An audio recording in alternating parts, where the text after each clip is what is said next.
Salut les jeunes, alors aujourd'hui je vous propose une vidéo uniquement sur la lecture expressive, hein. Je vous ai fait des vidéos globales sur mes conseils pour l'oral de français et là je vous fais juste une petite vidéo que sur la lecture expressive pour voir un petit peu la méthode et les petites choses à faire, à ne pas faire.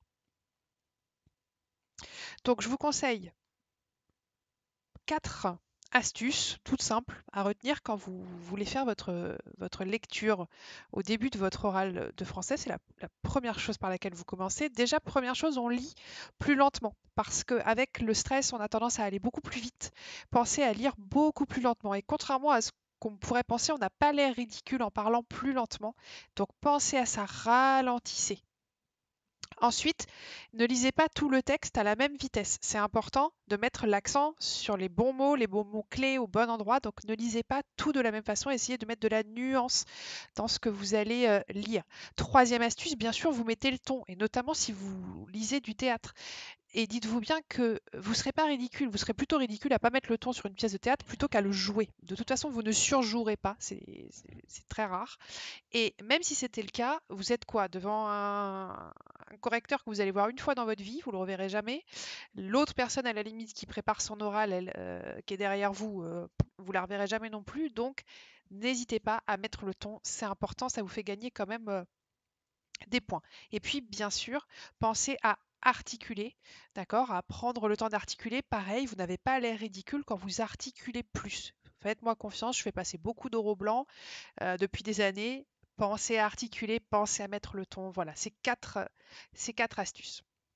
Alors, pour articuler, vous avez un exercice qui est assez simple que vous pouvez faire. Ce sont des exercices de diction. Et sinon, pour travailler votre articulation, vous pouvez parler avec un stylo dans les dents. C'est un très bon exercice. Voilà, je vous ai mis ici des petits exercices de diction qu'on fait souvent en cours de théâtre. Faites-les un petit peu tous les jours et puis ça vous permettra de travailler votre articulation. On a tous plus ou moins des choses qu'on aime ou pas. Par exemple, moi, les si, ça me pose aucun problème. Si ceci se sait, ces soins sont sans succès, ça ne me pose pas de problème. Par contre, les che, les se, voilà, celui-là, j'ai tendance à plus le travailler parce que l'archiduchesse, la chemise de l'archiduchesse ou les chaussettes de l'archiduchesse sont-elles sèches ou archi-sèches? Ça se travaille. Euh, Petite clé comme ça, quand vous faites un exercice de diction, la clé c'est de réfléchir à ce que vous dites. Parce que si vous pensez réellement que c'est une archiduchesse, votre cerveau et votre langue, elle va dire archiduchesse. C'est quand vous pensez à trop de choses ou que vous ne pensez pas réellement à ce que vous racontez que là, ça bug. D'accord? Donc, faites des petits exercices d'articulation. Et ensuite, le secret, c'est quand même de s'entraîner à lire à haute voix tous vos textes. Donc les 15 que vous avez cette année, puis les 24 que vous aurez l'année prochaine, un peu moins si vous êtes dans les sections technologiques. D'accord? Donc entraînez-vous à lire vos textes. On vous fera aucun cadeau, hein. On va vous dire, mais attendez, ces textes, vous les connaissez, vous n'êtes pas censé bafouiller dessus, vous êtes censé les avoir travaillés pendant un an. Donc vous devez les connaître. Exemple de texte, du coup, exemple de lecture expressive. D'accord? J'essaye de lire pas trop vite, d'articuler, de pas lire tout au même rythme et de mettre l'accent sur les mots, d'accord? Et de mettre le ton, ok? C'est une chose étrange à la fin que le monde. Un jour je m'en irai sans en avoir tout dit. Ces moments de bonheur, ces midis d'incendie, la nuit immense et noire aux déchirures blondes. Rien n'est si précieux peut-être qu'on le croit. D'autres viennent, ils ont le cœur que j'ai moi-même. Ils savent toucher l'herbe et dire je vous aime et rêver dans le soir où s'éteignent des voix.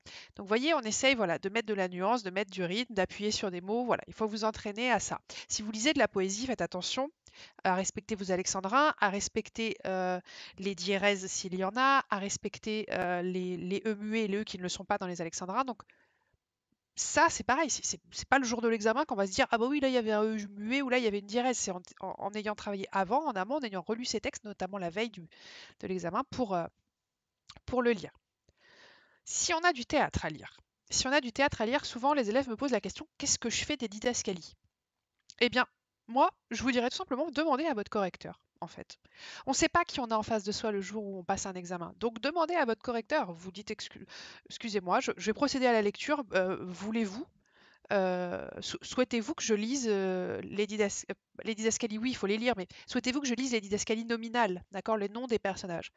Et si la personne va vous répondre oui ou non, et si la personne est un peu sèche, parce que ça peut arriver, vous pouvez tomber sur des correcteurs un petit peu durs, si elle est un peu sèche et elle vous répond à votre avis ou un truc un peu méchant, oui, vous pouvez simplement dire bah, écoutez, moi je trouve que de les lire, ça enlève un petit peu le rythme de la pièce, mais je peux vous lire le texte tel qu'a été écrit par l'auteur. Enfin, ouais, vous essayez de toujours sourire et toujours être euh, gentil face au correcteur. Ne vous énervez pas, d'accord? Donc vous lisez, vous demandez, voilà. Moi personnellement, j'aime pas lire les noms parce que je trouve que ça casse l'histoire de la pièce. Donc je lirai les didascalies, je commencerai. Sarah Mélissandre jouant. Oui, mais dans des grands jardins, pâles, lunairement, j'écoute murmurer la brise entre les myrtes, je vais voguer sur l'eau glauque et lisse des cires. Voilà, je joue l'idée que cette femme, elle est en train de jouer sur scène une tragédie. Ouh, ma belle galère, aux flancs ornementés, mire le jour des fleurs et le soir des clartés. Voilà, hein, j'exagère un petit peu, elle est en train de jouer du théâtre, faut qu'on le comprenne. Après, voilà, je lis les didascalies dans les coulisses, dans le couloir, Feydeau et Courteline, auteurs de comédies à succès, sortent des cigarettes et cherchent du feu. Un jeune spectateur les rejoint en coulisses, petit, sec, bataillant contre les angoisses et une calvitie précoce. C'est l'auteur, Edmond Rostand. Il a 27 ans. Voilà, soit vous dites Feydeau, c'est long, mon Dieu, que c'est long. Courteline, et c'est en vers, quelle idée. Feydeau, cherchant ses allumettes, d'un autre temps, on dirait du mauvais Musset. Avisant Edmond, ah, monsieur, avez-vous du feu? Ça se joue, hein, le théâtre. Vraiment, jouez-le. Ne me le faites pas. Non, je ne fume pas. Laisse, j'en ai. Vous êtes monsieur Feydeau et Courteline? Non, jouez-le réellement. Si vous avez du théâtre, jouez-le. D'accord? Si vous avez du roman, là vous vous posez moins de questions, hein, pensez ça. Le roman, c'est plus facile à lire, puisqu'il n'y a pas besoin de se poser de questions si je dois jouer, surjouer. Il n'y a pas besoin de se poser de questions s'il y a des E muets, pas de E muets, des alexandrins à bien respecter au niveau de la respiration, etc. Ça se lit plus simplement, le roman. D'accord? Mais attention, je ne parle pas trop vite. Je mets l'accent et je nuance la vitesse de mon texte, ok? Dans la plaine rase, sous la nuit sans étoiles, d'une obscurité et d'une épaisseur d'encre, un homme suivait seul la grande route de Marchienne à Montsou. 10 kilomètres de pavés coupant tout droit, à travers les champs de betteraves. Devant lui, il ne voyait même pas le sol noir, et il n'avait la sensation de l'immense horizon plat que par les souffles du vent de mars, des rafales larges comme une mer, glacées d'avoir balayé des lieues de marée et de terre nue. Vous voyez les accents, hein, que j'essaie d'appuyer sur des mots importants, etc., etc. Voilà, donc pensez à ça pour votre lecture. Votre lecture, elle vaut 2 points. C'est hyper important de la maîtriser. On va pas vous faire de cadeau, c'est une lecture, donc gagnez vos 2 points là-dessus. C'est déjà bingo pour vous.